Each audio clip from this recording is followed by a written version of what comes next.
Because those 12 properties? I'd owned them for 3 years. My name is Tegan Porter, and I'm about to tell you how my golden child brother tried to steal an inheritance that was never his, only to discover he'd been living in my shadow the entire time. Growing up in the Porter family meant understanding your role early. My brother Marcus was the star, football captain, business degree from a prestigious university, engaged to a lawyer's daughter named Brittany. I was the one who couldn't quite figure life out.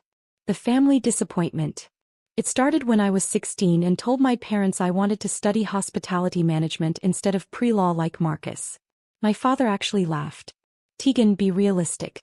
You're not exactly executive material. Maybe you should focus on finding a nice husband instead. Marcus chimed in at that dinner. Yes, sis. Not everyone can be successful. Some people are just meant to be supportive. I chose a state school for hospitality. They chose not to attend my graduation. The real fracture came when I was 23. I'd been working at a hotel in Miami, learning the business from the ground up. Marcus had just gotten engaged to Brittany and my mother was planning an elaborate engagement party. $40,000 worth of elaborate. Tegan, we need you to contribute, Mom said over the phone. Family helps family. I can contribute maybe $500, I offered. I'm saving for $500? Her voice dripped with disgust. Marcus said you'd be difficult. Your brother is building a real life, Tegan. The least you could do is support him properly. We're asking for $5,000. It's not that much. It was 3 months of my salary. I can't afford that, Mom. Can't or won't. She hung up on me. At the engagement party I wasn't asked to contribute to, I sat at a table in the back with distant cousins I'd met twice. Marcus gave a speech thanking everyone who truly matters, while looking directly past me. Brittany's parents were introduced as the family we always wished we had. The only person who caught my eye that night was Grandpa Harold. He was 81 then, sharp as ever, watching everything with those calculating blue eyes that missed nothing. He gave me a small nod from across the room. After that party, I stopped attending family events unless Grandpa Harold specifically asked me to come. My parents called it abandoning the family. I called it protecting my mental health. I visited Grandpa Harold every Sunday though. We'd have breakfast at his favorite diner, the Early Bird in Coral Springs. He never asked why I wasn't at Marcus's birthday parties or my parents' anniversary celebrations. He just listened while I talked about work, about my dreams of running my own hotel someday. You've got something Marcus never will, Grandpa told me one Sunday morning when I was 25. You understand that respect is earned by doing the work, not by demanding recognition. The family doesn't see it that way, I said. The family sees what they want to see. He sipped his coffee slowly. But I see you, Tegan. I've always seen you. What my family didn't know, what I deliberately never told them, was that the little hotel job I had was actually an assistant manager position at a boutique luxury hotel in Miami Beach. And I was exceptional at it. At 26, I identified a struggling property that was about to go into foreclosure. A beautiful Art Deco building with 45 rooms that just needed vision and capital.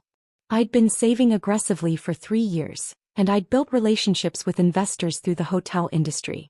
I bought that property for $2.1 million with a combination of my savings, investor backing, and a commercial loan.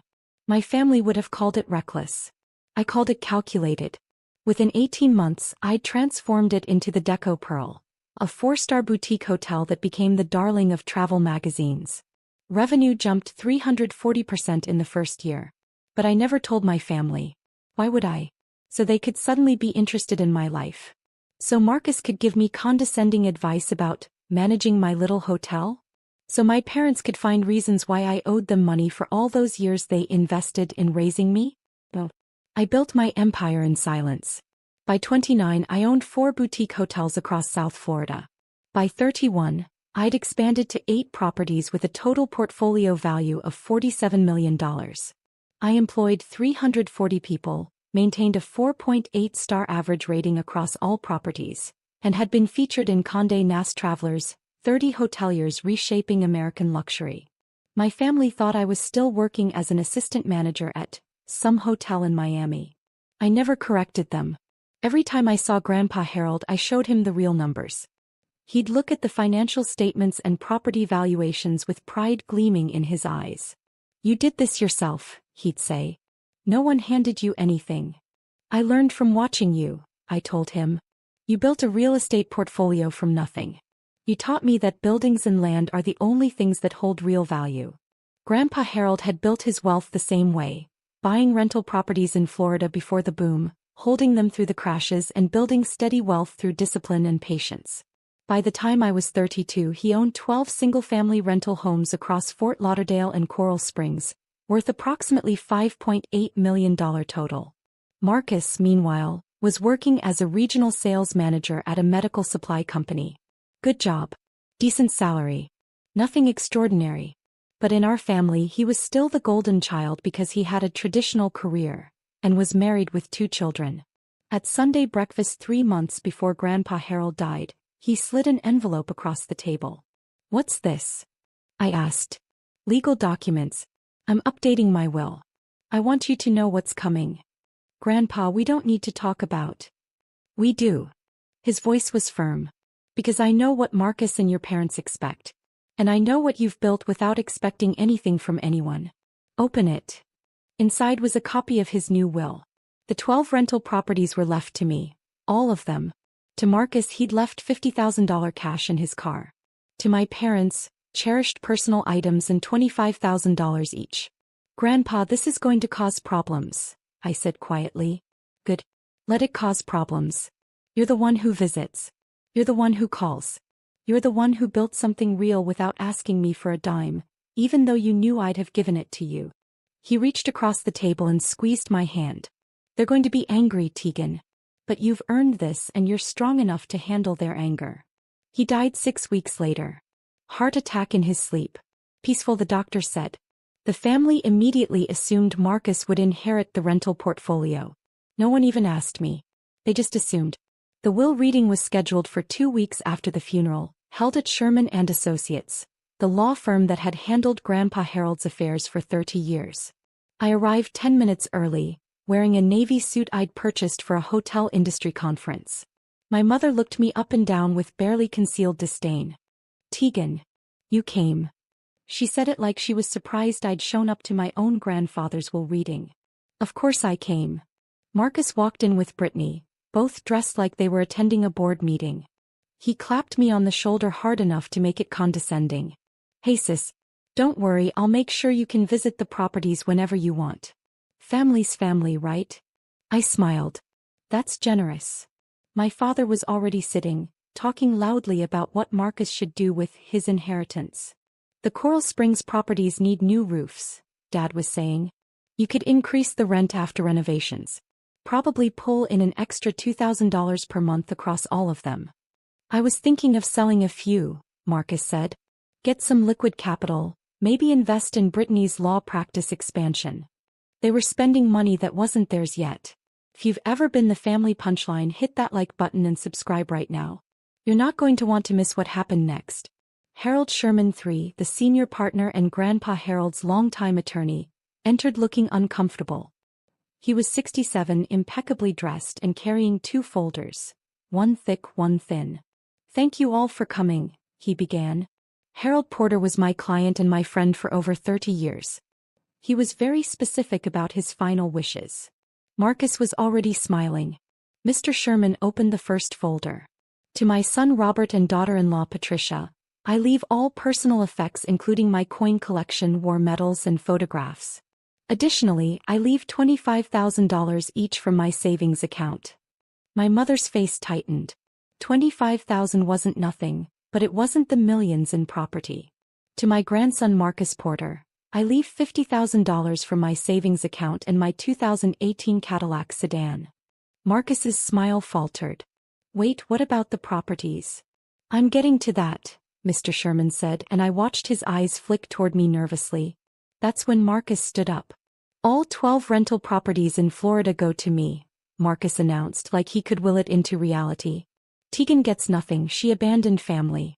She barely visited. She was never there." Everyone nodded. My mother actually said, "That's right."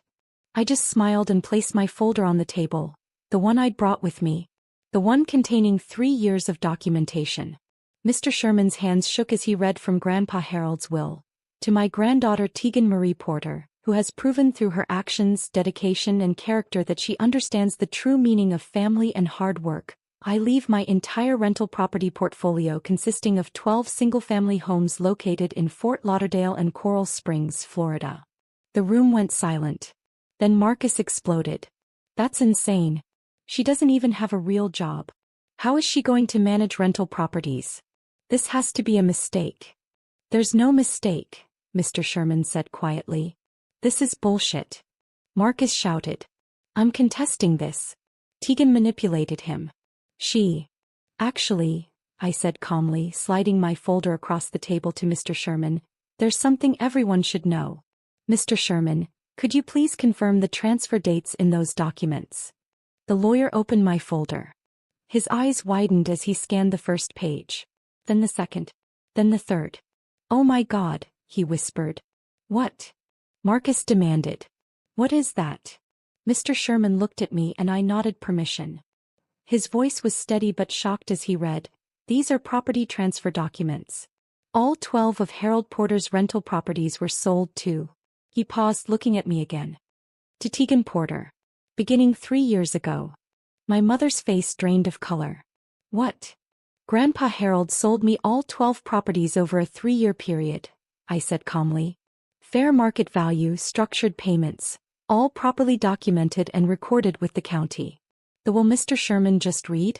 It's technically bequeathing me properties I already own. That's impossible, Marcus said, but his voice cracked. You don't have that kind of money. You work at a hotel. I own 8 hotels, Marcus. I let that sink in for exactly 3 seconds. My company, Porter Hospitality Group, has a current portfolio valuation of $47 million. The 12 properties Grandpa sold me were integrated into my real estate holdings. I've been managing them as rental properties while paying Grandpa an annuity from the profits, which gave him steady income in his retirement. Brittany actually laughed. A sharp, disbelieving sound. That's absurd. If you were that successful, we'd know about it. I pulled out my phone and turned it to face the room, showing the Forbes website. There was my face in a photograph from 8 months ago. 30 hoteliers under 35 reshaping American luxury. Oh God, my mother whispered. You're lying, Marcus said desperately. Those documents are fake. You forged them to steal from. Mr. Sherman interrupted. Marcus, these documents are real. They were properly notarized, recorded and filed. I have copies in Harold's estate files because he wanted me to have them in case this exact situation occurred. He looked at Marcus with something like pity. Your grandfather sold these properties to Tegan because she was the only one with the capital and competence to maintain them properly. Why? My father's voice was hollow. Why would he do that? Because I visited him every week for 10 years, I said quietly. Because I called him on Wednesdays just to talk. Because when he had surgery, I was the one who drove him to appointments and stayed overnight to make sure he was okay. Because I loved him without wanting anything from him. We loved him too, my mother protested. Did you? When was the last time you had breakfast with him? When was the last time any of you called him just to see how he was doing, not to ask for money or complain about your lives? Silence. You want to know why he sold me those properties? I continued. Because 2 years ago, Marcus, you came to him asking for $80,000 to invest in a friend's startup.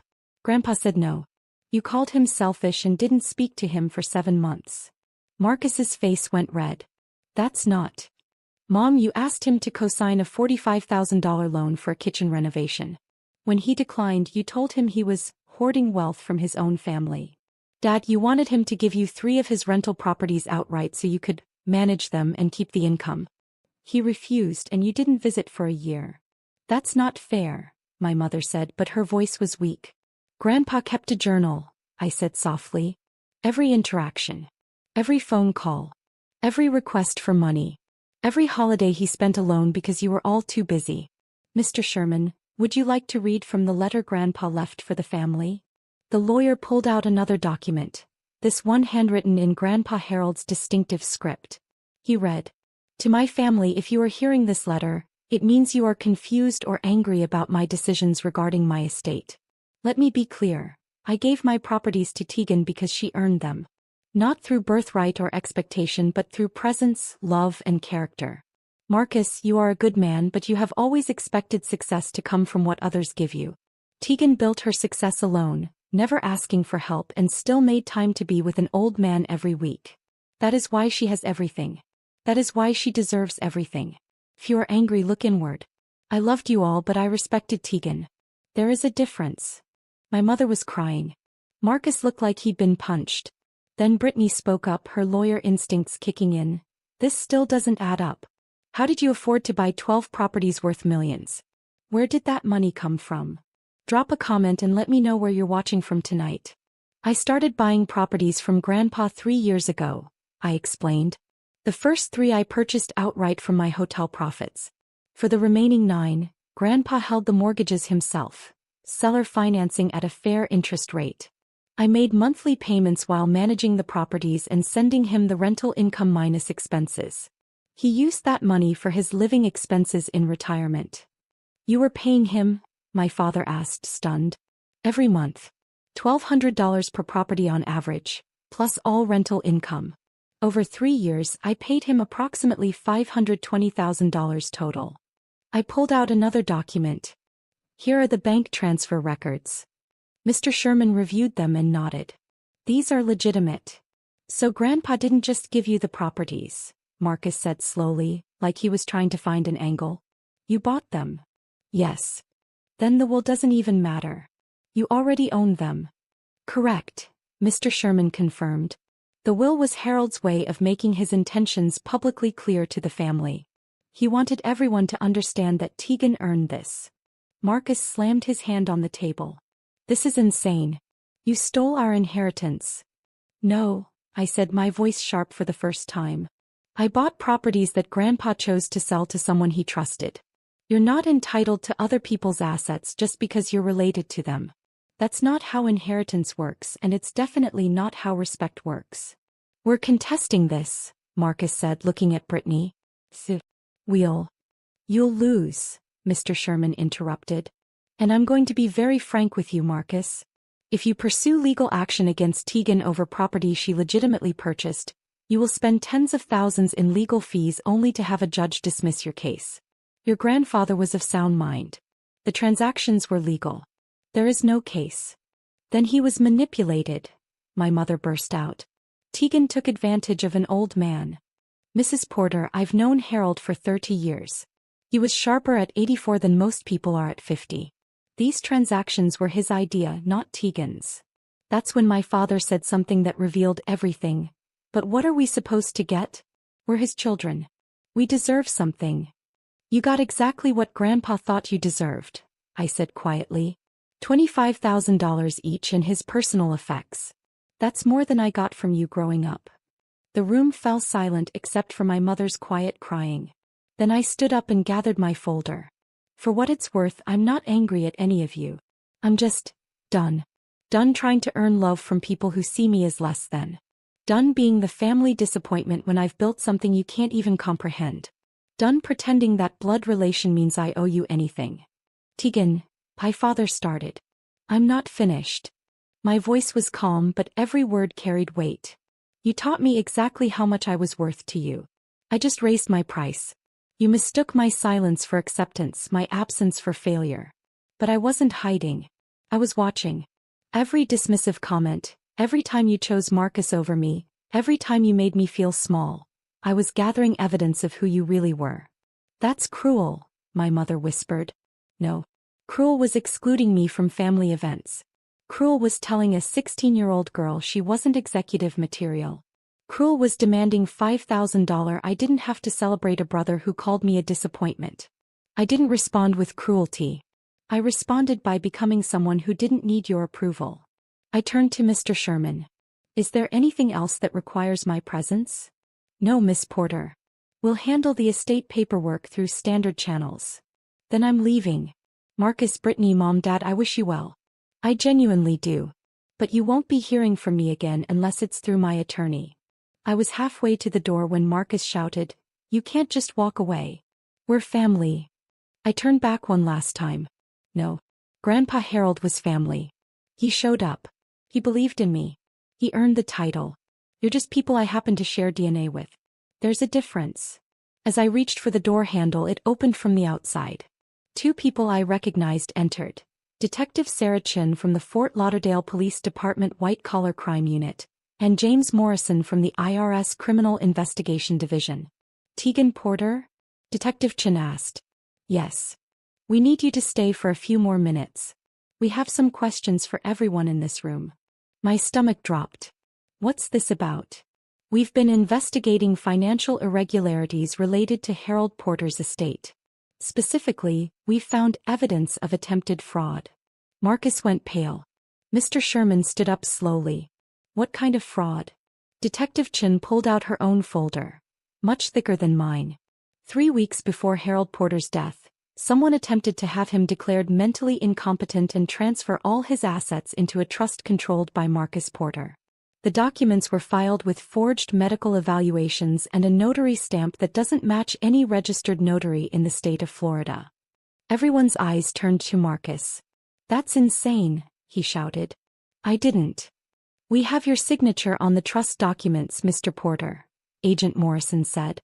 We also have email correspondence between you and someone calling themselves Dr. Rebecca Hamilton, discussing payment for medical evaluation letters declaring your grandfather incompetent. Rebecca is Brittany's paralegal, I said quietly, the pieces clicking together. Brittany stood up so fast her chair fell backward. I had nothing to do with this. Marcus, what did you do? We have your work email address in the correspondence chain, Mrs. Porter, Detective Chin said. The emails were sent from your law firm's server. I want a lawyer, Marcus said, his voice shaking. You married one, I said, but there was no satisfaction in it. Just sadness. Detective Chin continued. We're also investigating a series of unauthorized withdrawals from Harold Porter's bank accounts in the 6 months before his death. Approximately $47,000 was transferred to accounts belonging to Marcus Porter and Robert Porter. My father's face went gray. Those were loans. Dad said I could borrow. We have the bank records, Agent Morrison interrupted. Harold Porter reported these transfers as unauthorized to his bank 2 weeks before he died. He filed a formal complaint. Oh my God, Mr. Sherman whispered. That's why he called me.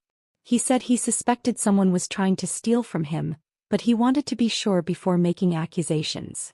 Hit that subscribe button if you've ever had to set boundaries with toxic family, because what happened next destroyed everything they'd built. Detective Chin arrested Marcus and Brittany right there in the conference room. Financial fraud, attempted exploitation of an elderly person, forgery, identity theft. The charges kept coming. My father was arrested the following morning at his home. My mother wasn't charged criminally, but she was named in the civil lawsuit Mr. Sherman filed on behalf of Grandpa Harold's estate to recover the stolen funds.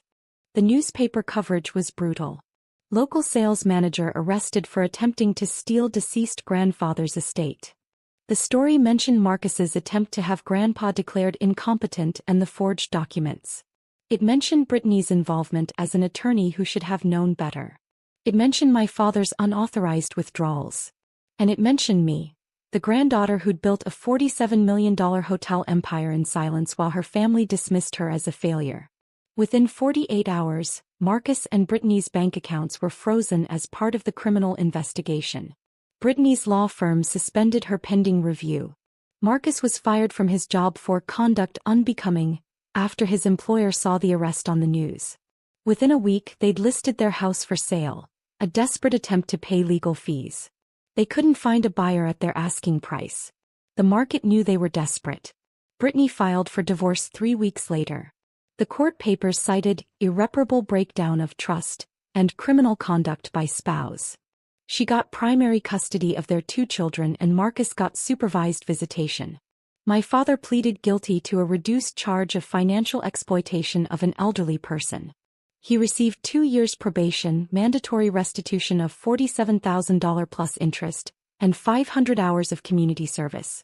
His reputation in his professional community was destroyed. Marcus went to trial. The evidence was overwhelming: emails, forged documents, financial records, and testimony from Grandpa Harold's actual doctors who stated he was completely mentally competent until the day he died. Marcus was convicted on 6 counts including fraud, forgery, and attempted theft. He was sentenced to 4 years in federal prison. Brittany took a plea deal, testifying against Marcus in exchange for charges against her being reduced to professional misconduct. She was disbarred and sentenced to 1 year in county jail, suspended to probation. Her legal career was over. My mother never apologized to me directly, but she sent a card 6 months later. It said, "I don't expect forgiveness. I just wanted you to know I finally understand what Harold saw in you. I'm sorry I didn't see it too." I never responded. Some wounds are too deep for a greeting card to heal.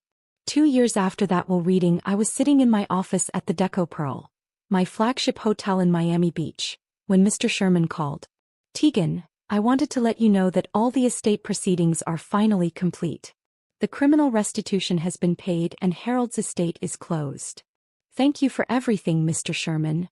There's one more thing. Harold left a sealed letter for you that I was instructed to deliver only after all the legal proceedings concluded. I have it here whenever you're ready." I met him at his office that afternoon. The envelope was thick, addressed in Grandpa Harold's handwriting, "For Tegan when the dust settles." Inside was a 3-page letter dated 2 weeks before he died. "My dearest Tegan, if you're reading this, it means everything has played out as I suspected it would. Marcus tried something stupid. Your parents probably enabled him. And you've had to endure watching your family self-destruct over greed. I'm sorry you had to see that. But I'm not sorry for the choices I made. I sold you those properties because you were the only person who understood their real value, not as assets to liquidate but as foundations for building something lasting. You proved that you could build wealth through intelligence, hard work, and patience. You never asked me for shortcuts or handouts. You earned every single thing you have. Marcus was raised to believe he deserved success. You were raised to believe you had to earn it. Only one of those philosophies builds character. I know you'll feel guilty when Marcus faces consequences. I know you'll wonder if you should have handled things differently. Don't. His choices led to his consequences. Your only responsibility was to protect yourself and what you built. The properties are yours. The hotel empire is yours. But more importantly, the life you've built without needing anyone's approval. That's yours too. That's the real inheritance. Keep building, Tegan. Keep being the person who shows up. Keep proving that strength doesn't require cruelty and success doesn't require validation. You already made me prouder than Marcus ever could because you did it yourself. All my love, Grandpa Harold. I left you one more thing. Check with Sherman about the storage unit key. It's the Art Deco furniture collection I promised you'd appreciate someday. It'll be perfect for that hotel lobby you were designing. I cried reading that letter. Not sad tears, grateful ones. The furniture collection was worth $180,000 and absolutely perfect for the Deco Pearl's lobby renovation. Grandpa had known I'd need it before I did. Today I own 14 boutique hotels across Florida and Georgia. Porter Hospitality Group employs 520 people and has a portfolio valuation of $89 million. We're expanding into Charleston next year. The 12 rental properties Grandpa sold me are still part of my real estate holdings, professionally managed and providing steady income. I kept them because they remind me where I came from and who believed in me when no one else did. Marcus got out of prison 8 months ago. He's working as a night manager at a discount furniture warehouse. We have no contact. Brittany moved to North Carolina and works as a paralegal under her maiden name. She sends me Christmas cards with photos of my niece and nephew. I send them gifts but I don't respond otherwise. My parents sold their house to pay legal fees and restitution. They live in a modest apartment now. My father's health declined after the probation ended. They're not struggling but they're not comfortable either. I don't wish ill on any of them. But I don't have room in my life for people who only valued me when they thought I could give them something. Last month I had dinner with Mr. Sherman and his wife at the Deco Pearl. We toasted to Grandpa Harold's memory with his favorite bourbon. He'd be so proud, Mr. Sherman said. You turned his faith in you into an empire. I just followed his example, I said. Build something real. Show up for people who matter. Never apologize for being successful. And never let anyone make you feel small, he added. Never again, I agreed. If you've ever had to walk away to save yourself, tell me your story in the comments. What would you have done? Does any of this feel familiar? And if you've ever been underestimated by the people who should have believed in you most, hit that like button because you're not alone. You never were.